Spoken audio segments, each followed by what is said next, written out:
पाहता भगीरथ राजा 24. दूषित पाण्याने शेंदूरसनी गावात डायरियाची लागण. दूषित पाणी पुरवठा झाल्याने शेंदूरसनी गावात डायरियाची लागण झाली आहे. सुरुवातीला रुग्ण कमी होते, तेव्हा रुग्णांनी प्राथमिक आरोग्य केंद्र लोणबेहळला जाऊन उपचार घेतले. मात्र आता रुग्ण वाढल्यामुळे शेंदूरसनी येथील जिल्हा परिषदच्या शाळेत आरोग्य विभागाकडून रुग्णावर उपचार करणे सुरू आहे. दिनांक 9 पासूनच रुग्णांची सुरुवात झाली. यामध्ये दिनांक 9 ला 6 रुग्ण होते, वाढत जाऊन आजच्या तारखेत सकाळपासून 58 रुग्णांनी आज उपचार घेतले.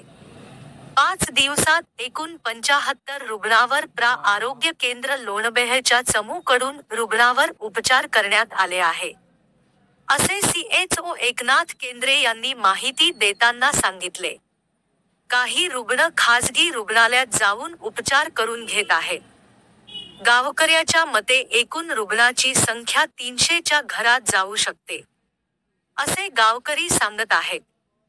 ग्रामपंचायत कडून पिण्याच्या पाण्याची पाईपलाईन लिकेज काढण्यात हयगय होत असल्याने दूषित पाणी पुरवठा होत होता, त्यामधूनच गावात डायरियाची लागण झाली, असे शेंदूरसनीचे नागरिक चंदन चव्हाण यांनी बोलताना सांगितले. ग्रामपंचायत कडून वेळीच पाणी पुरवठा पाईपलाईनची दुरुस्ती केली असती तर लागण झाली नसती, असे गावकरी सांगत आहेत.